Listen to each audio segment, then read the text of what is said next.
Bom, eu estava, essa semana, estava estudando algo bastante importante para mim. Confesso que era algo particular que eu estava buscando e comecei a descobrir algumas coisas que começaram a mexer muito comigo. Naquele momento, os pastores, eles mandaram uma mensagem para mim, me ligaram, falando que, por algumas situações, eles queriam mexer na agenda das pregações, e daí eles pediram para eu pregar neste domingo de manhã. Naquele momento eu entendi então do Senhor que era para eu repartir aquilo que eu estava estudando. Então eu gostaria de repartir isso com vocês nessa manhã, porque no final até da mensagem que a pastora me falou, ela falou: olha, Deus sabe, né, porque que Ele está mudando isso, então, se Deus sabe, eu vou repartir aquilo que Ele estava falando comigo e ministrando para mim especificamente. Amém? É uma palavra bastante simples, porque fala sobre entrega, mas, por um outro lado, um pouco complexa, porque se trata de valores. E nessa manhã, quando nós ouvimos uma dessas palavras proféticas que vieram a respeito de um Fusca pegando fogo, eu creio que nós precisaremos ofertar alguns Fuscas nessa manhã, coisas que para nós são antigas, mas muito valiosas. Você que conhece um Fusca, quem já teve um Fusca aqui? Saudade, não é verdade? O Fusca é incrível porque quanto mais o tempo passa, mais valor ele tem. Então, algumas coisas que para nós são valiosas, eu creio que o Espírito Santo vai mexer conosco, vai falar através dessa palavra. Amém? O meu plano aqui é seguir aquilo que eu anotei, para não passar de meia hora, 40 minutos, para você conseguir ir para a praia ainda hoje, se você conseguir. Algumas pessoas ficaram felizes pela primeira vez. Amém.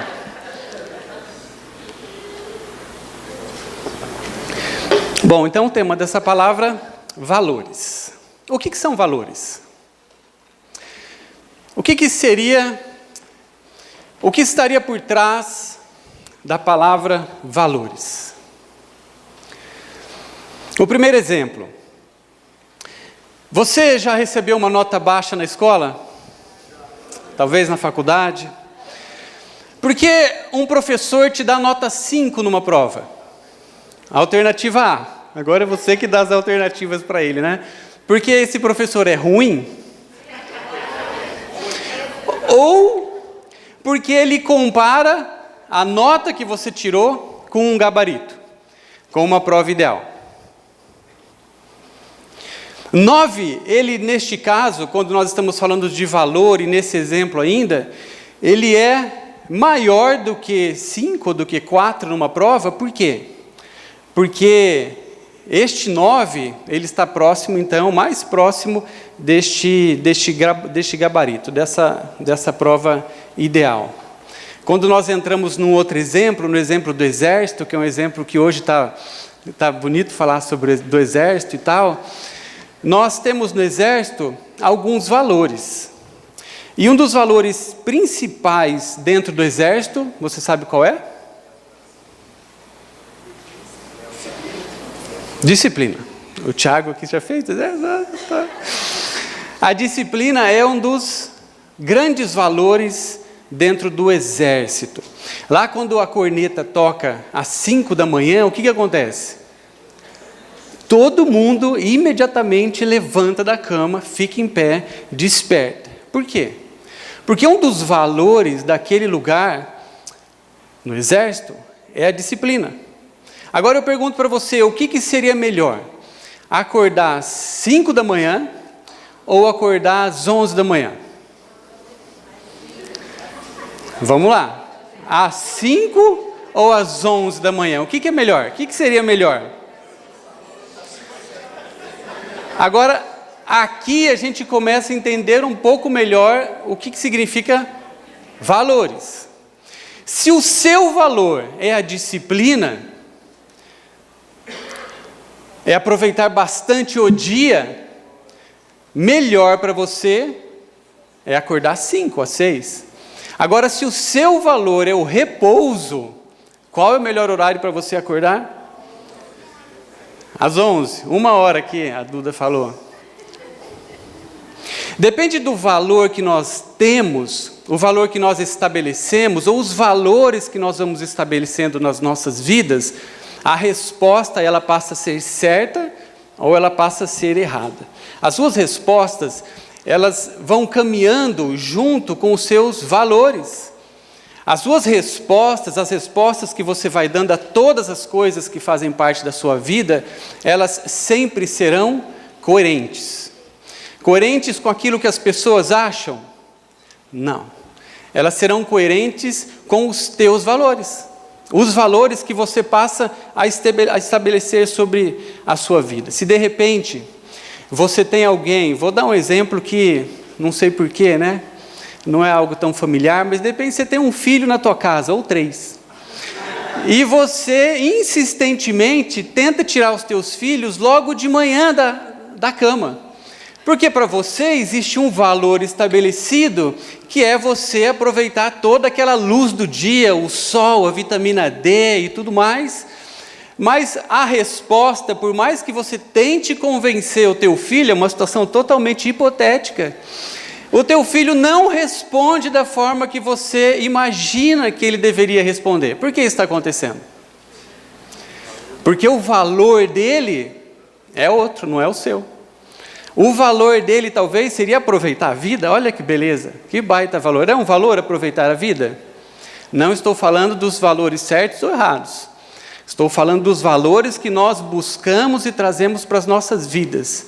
Uma vez que o teu valor é X, você vai ser totalmente coerente com este valor.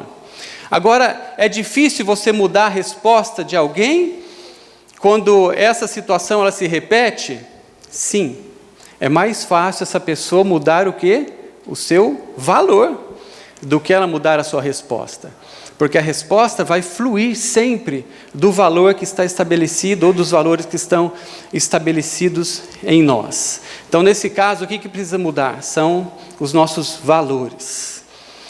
E a vida? E todos nós? Nós nascemos com um gabarito igual, um gabarito pronto de valores? Se nós olharmos para esta sala, para esse auditório, é incrível como nós vamos percebendo de uma forma natural que nós temos valores diferentes. Por nossas vidas mesmo, pelas nossas situações, a forma que nós fomos crescendo, as coisas que foram acontecendo conosco, nós fomos trazendo para as nossas vidas alguns valores diferentes, talvez do irmão que está até mesmo ao seu lado.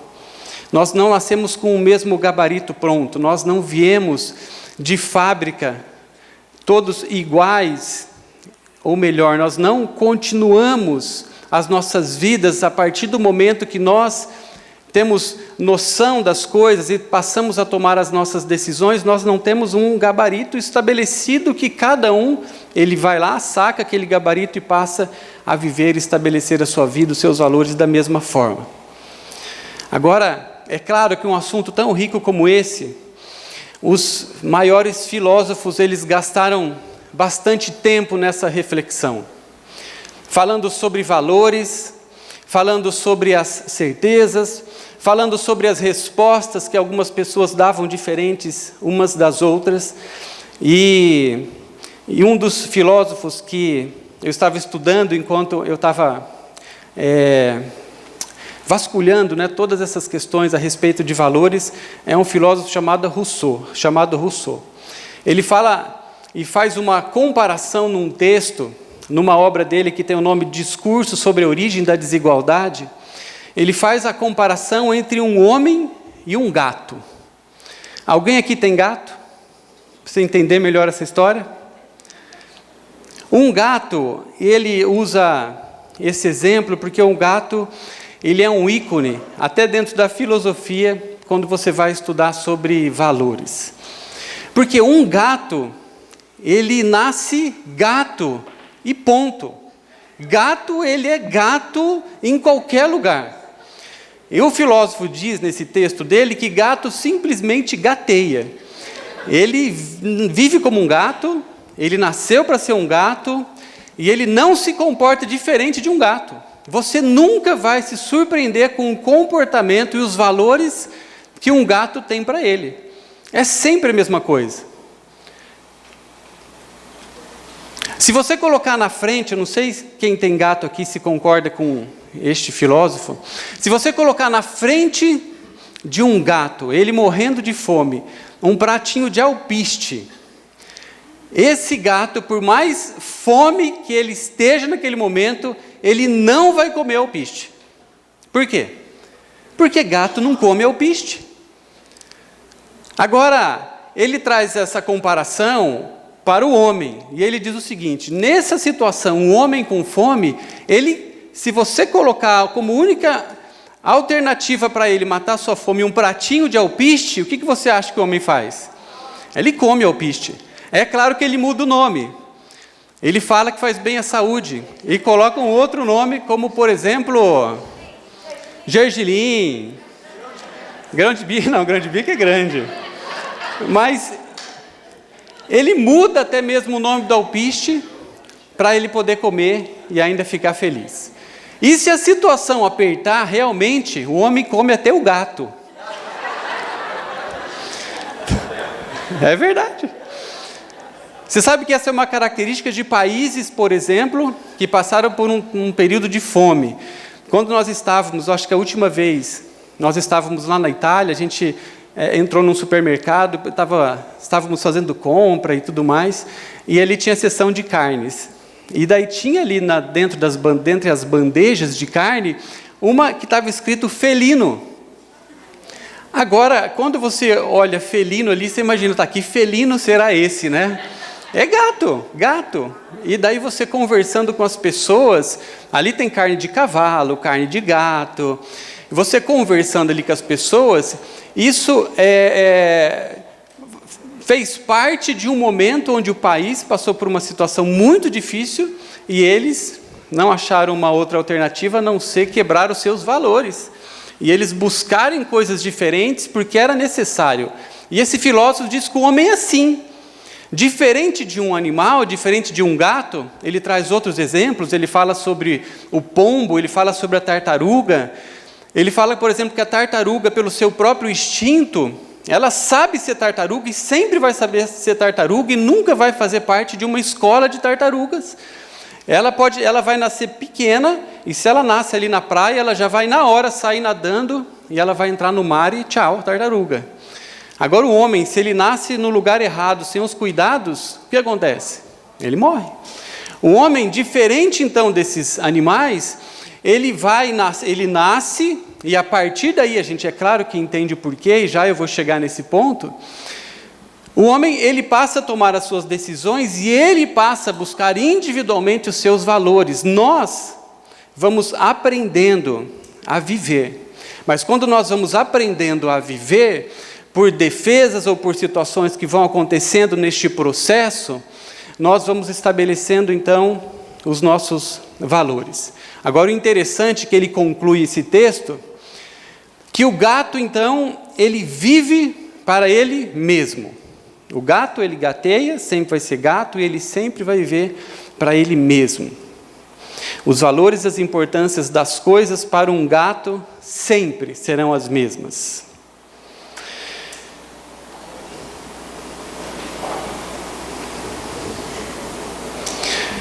E nós? Livres para fazermos as nossas escolhas. O homem, ele passa então a estabelecer os seus valores como os seus gabaritos de vida. Ele passa é incrível isso, ele passa, eu falo ele, mas eu estou falando de nós, amém?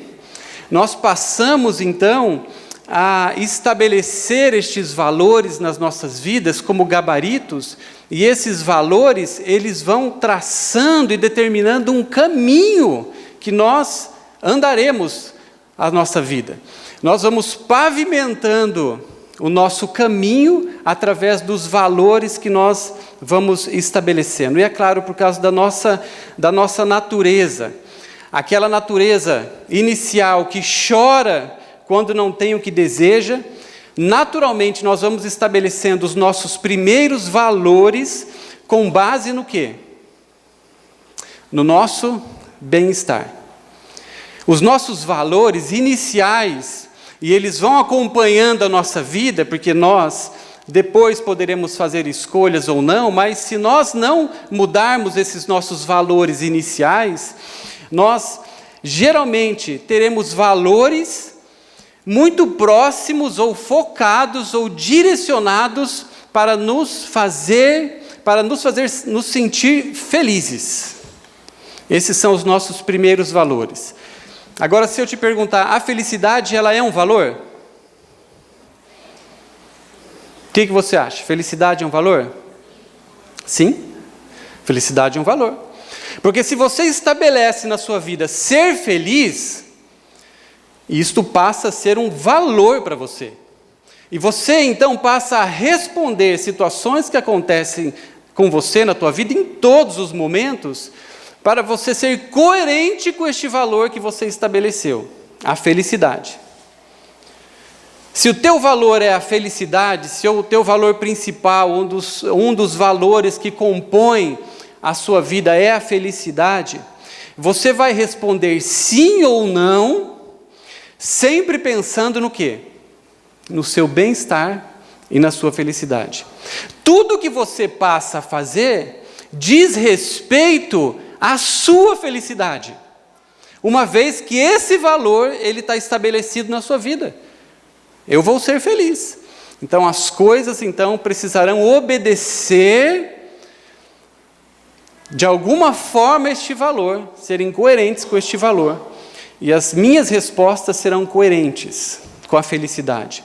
Se você tem a tua felicidade como gabarito, você provavelmente será maior que as pessoas que estão próximas a você.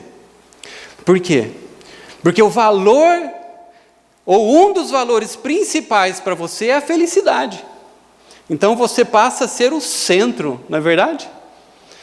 O centro de tudo aquilo que está acontecendo próximo a você. Então, o valor é a minha felicidade, eu sou maior que as pessoas que estão próximas a mim. Se o seu valor é a felicidade, você é maior, ou você será maior que o seu próprio casamento, por exemplo. Porque o valor que você estabeleceu é a sua felicidade. Isso é muito miserável. Porque, de repente, se este valor está estabelecido, você começa então a perceber que todas as coisas que compõem a sua vida precisam obedecer este valor, que é a sua felicidade. Então, o caminho que você pavimenta, que você vai estendendo à frente de você, ele sempre terá a ver com você. Olha que terrível. Você passa a ser o seu propósito. Você acha que eu estou louco ou não estou louco? Tem um filósofo que ele escreveu sobre isso, o nome dele é Berkeley. Já já eu chego na Bíblia, tá? Em nome de Jesus. É o último filósofo que eu vou citar. Este filósofo Berkeley, ele acreditava que ele era o centro do universo. Ele escreveu uma obra toda, mais ou menos como aquele filme, O Show de Truman. Não sei quem já assistiu aquele filme. É muito bom aquele filme, eu já assisti várias vezes. Este filme é um reality show de um homem que ele nasceu ao vivo num programa de televisão e tem uma cidade toda que é um cenário que foi montado para ele. Então todo mundo é coadjuvante da vida dele. Então está tudo armado para ele. Então onde ele vai, na sorveteria, todo mundo conhece ele desde pequeno. Eu acho que ele já tem, eu não sei quantos anos, eu não vou contar o final do filme, né? Só vou contar que ele descobre. Ele descobre toda aquela... É um muito velho filme. Se você não assistiu o filme, né? Tá, não vou falar mais nada do filme, que esse filme vale a pena você assistir. Mas tudo era dele. E este filósofo, ele escreve uma obra, e ele chega a essa conclusão, e ele de verdade acredita que ele era o centro do universo. E a felicidade precisava sempre ter a ver com ele. Ele acreditava que o mundo girava em torno dele. Olha só, onde nós podemos chegar quando nós temos alguns valores estabelecidos quando crianças, e eles permanecem. Agora o incrível, eu falei que era o último, é o penúltimo, tá? É o incrível, isso é incrível, essa ideia, como até mesmo os gregos não tinham isso da felicidade como algo entendido por eles dessa forma, que a felicidade tinha a ver com cada um deles, porque eles haviam refletido, e essa é uma obra contínua sobre a felicidade, esses pensamentos, e eles tinham chegado à conclusão que eles não eram gatos, e somente os gatos pensam neles mesmos o tempo todo. Então a felicidade para eles, para os gregos, nunca poderia ser algo que tinha a ver somente com eles. Essa felicidade, para ser real e completa, era uma felicidade que precisaria sair deles. Ela teria que ser maior que eles. Ela teria que ser algo que abrangesse toda uma vida e as pessoas que faziam parte dos seus relacionamentos até. Para eles, para os gregos, a palavra felicidade é eudaimonia. A palavra eudaimonia, ela significa o bem maior. Algo que não sou eu e não está em mim. E eles concluem dizendo que a felicidade é além do homem. Para os gregos serem felizes, o gabarito deles não eram eles mesmos. O gabarito deles era a eudaimonia. Agora, imagina, sem a revelação de Jesus, como sobreviver com essa situação? Como dar conta disso? Porque nós sabemos que uma sociedade sem Jesus, sem Deus, ela é totalmente centrada nela mesma, nos seus próprios desejos. A natureza, ela reina. A natureza é o Deus. A natureza humana é o Deus. A própria pessoa.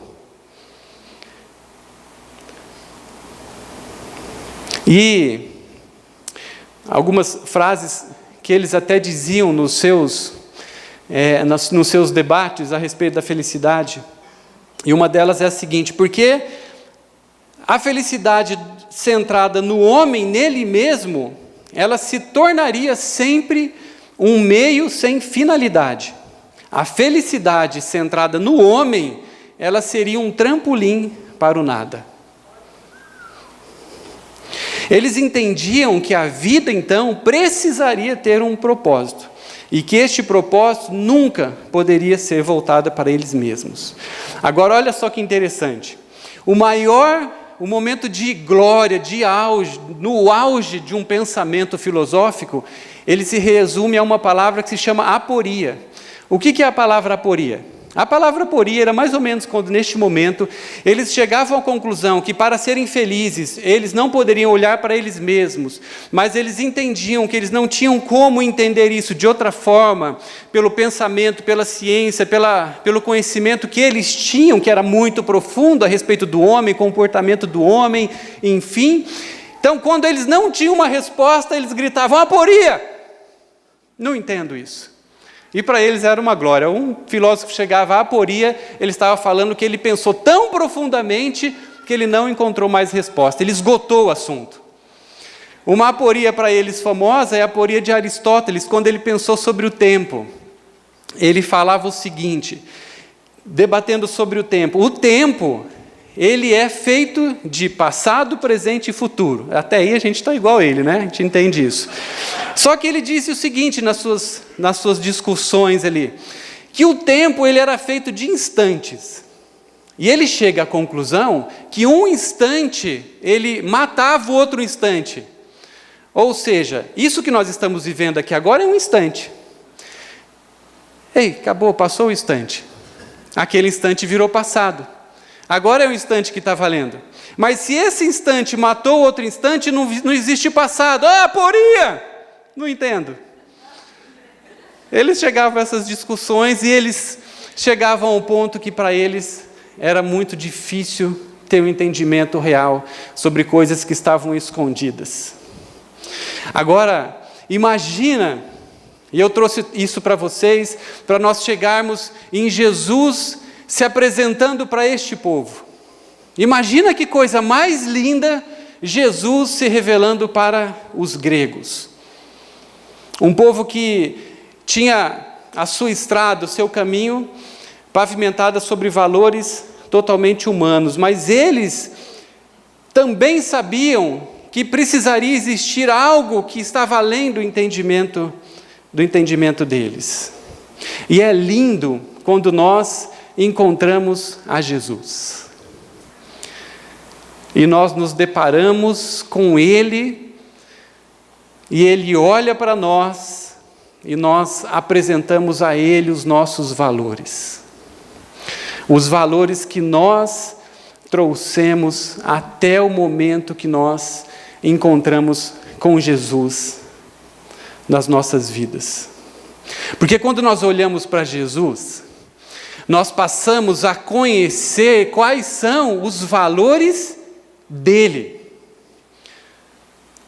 E quando nós conhecemos os valores de Jesus, os valores do Senhor, os valores que Jesus revela a respeito de Deus sobre a lei, existe um constrangimento tão grande, porque os valores que Jesus nos apresenta e nos chama e nos mostra para que esses valores eles possam ser buscados por nós, e estes valores dele, uma vez conhecidos por nós e revelados por ele para nós, que estes valores passem então a formarem o nosso caminho, não mais os valores que nós tínhamos estabelecidos para as nossas vidas.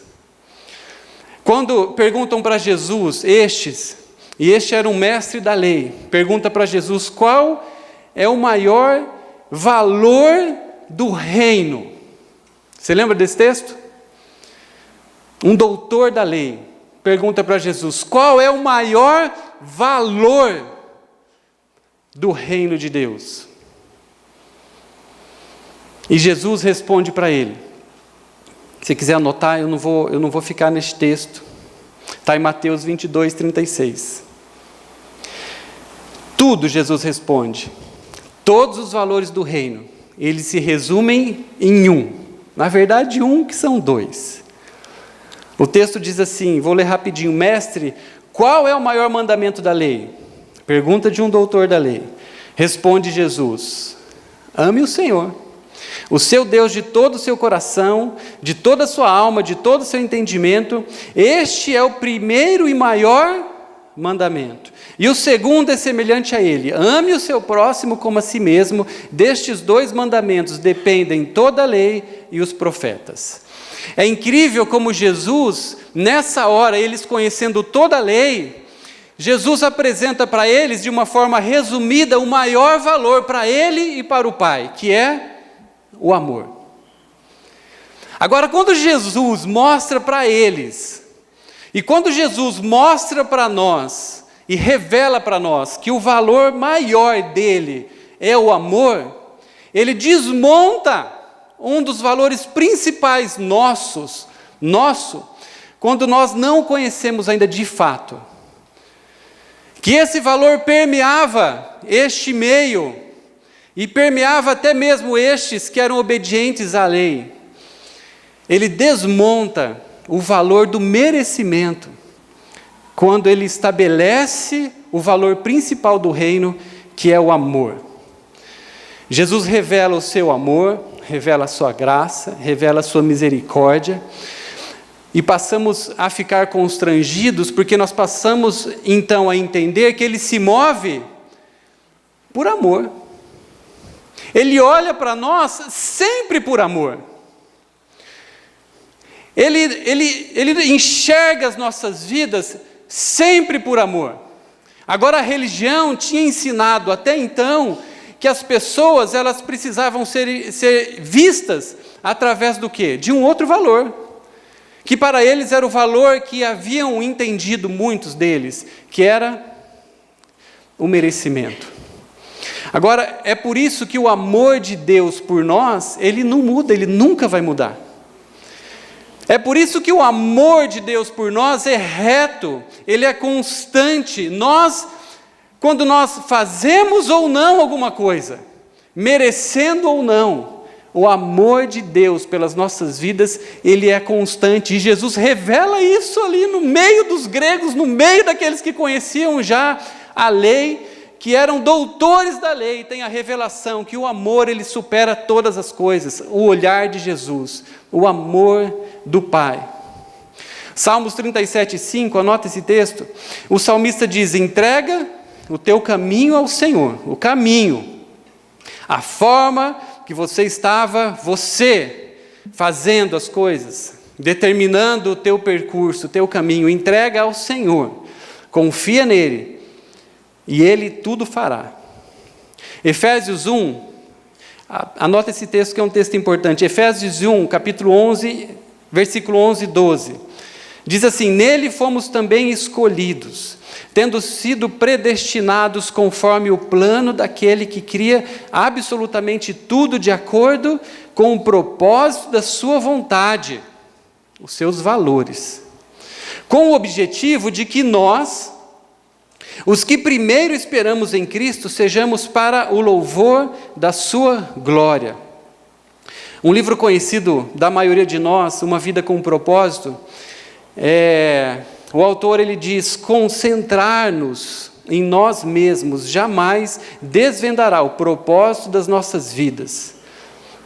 Ele continua dizendo: você foi feito por Deus e para Deus. E enquanto não compreender isso, a vida jamais ela terá sentido. É incrível que Jesus, então, da mesma forma que ele se apresenta ali, ele se apresenta ainda hoje para nós da mesma forma. Um Deus que tem estabelecido como valor principal do seu reino, dele, o amor. E quando nós passamos a entender o amor e como ele se manifesta em nós, a gente passa a entender que esse é o caminho que ele, além de ter aberto, ele nos chama para nós entrarmos. Este também passa a ser o nosso maior valor. O valor que nós precisamos trazer para as nossas vidas. Também não podemos mais ter o merecimento como nosso valor. Porque muitas vezes nós temos este valor, o merecimento, estabelecidos nas nossas vidas e nos nossos relacionamentos.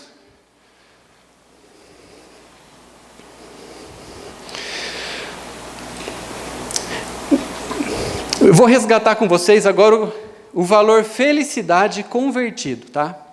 No gabarito de Cristo. Eu ainda vou voltar aqui sobre o merecimento. No livro de Filipenses, a gente chegou na Bíblia, bastante Bíblia agora. Paulo fala para a igreja de Filipos sobre a alegria e sobre a felicidade.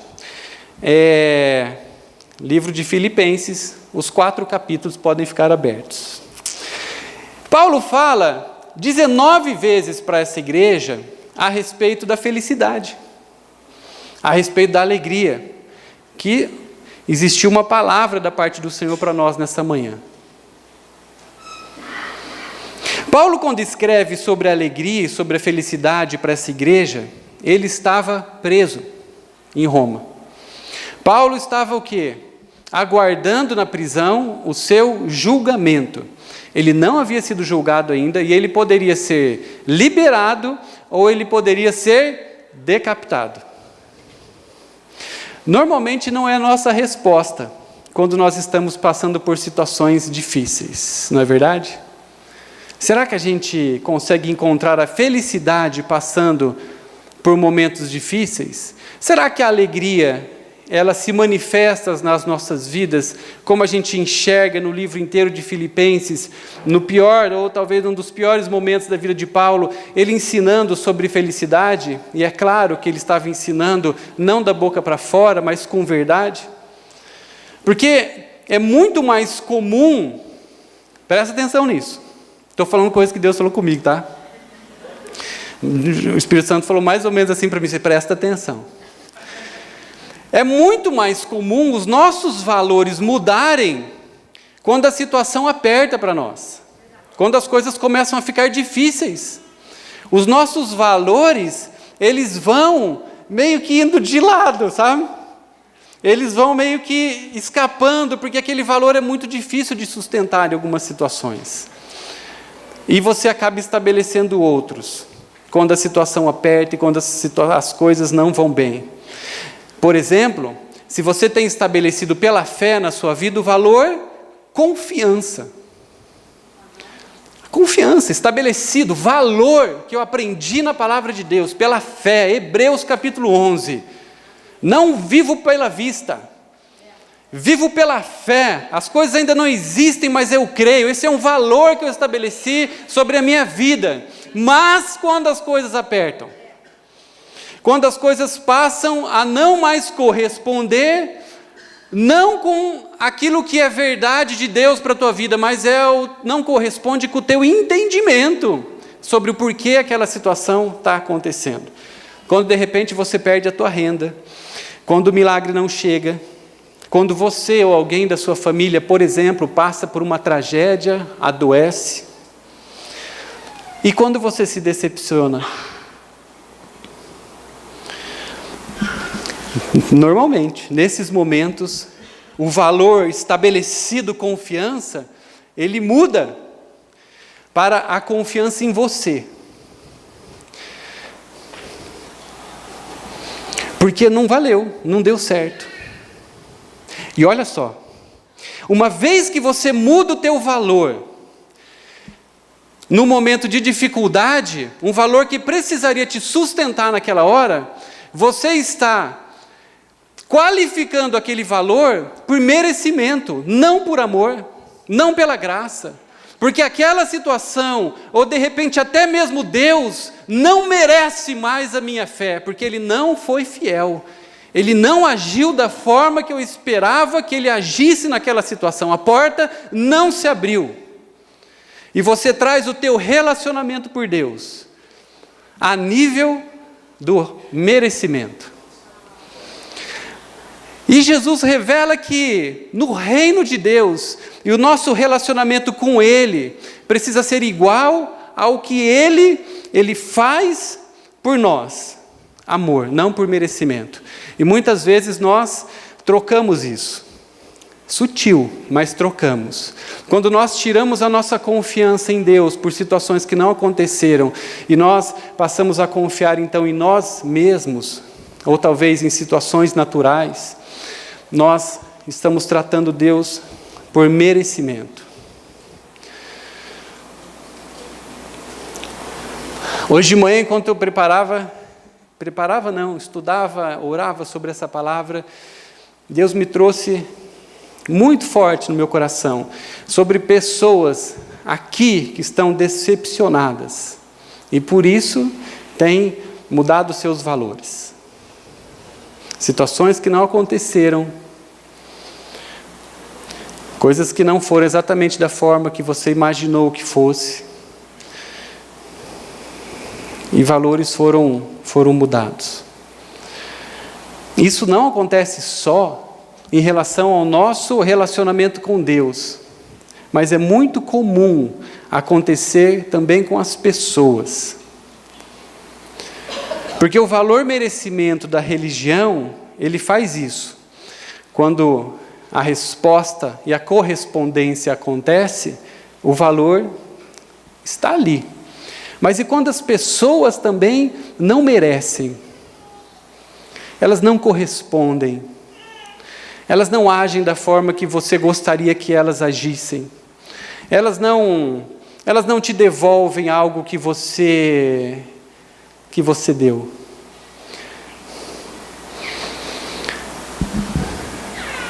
O merecimento é um valor revelado por Jesus, que não faz parte da sua natureza. Amém? O merecimento não faz parte da natureza de Deus. Voltando aqui, rapidamente, para nós terminarmos na história de Paulo, para nós entendermos como a felicidade agora resgatada, ela nunca vai ser centrada em nós e não estava centrada nele. Filipenses, agora eu vou resgatar alguns versículos de Filipenses, Paulo falando para essa igreja sobre a felicidade. Filipenses 1:18, ele diz assim: estou preso e me alegro porque o Evangelho está sendo pregado. 2,18, ainda que eu for morto e que o meu sangue seja derramado, eu estou feliz. Não se entristeçam, mas estejam alegres comigo. 3,1, alegrem-se no Senhor. Novamente eu lhes digo, alegrem-se. O capítulo 1, versículo 12, ele diz assim, quero que saibam, irmãos, que aquilo que me aconteceu tem servido para o progresso do Evangelho. Agora, você sabe o que aconteceu com Paulo, que ele estava se referindo ali para aquela igreja?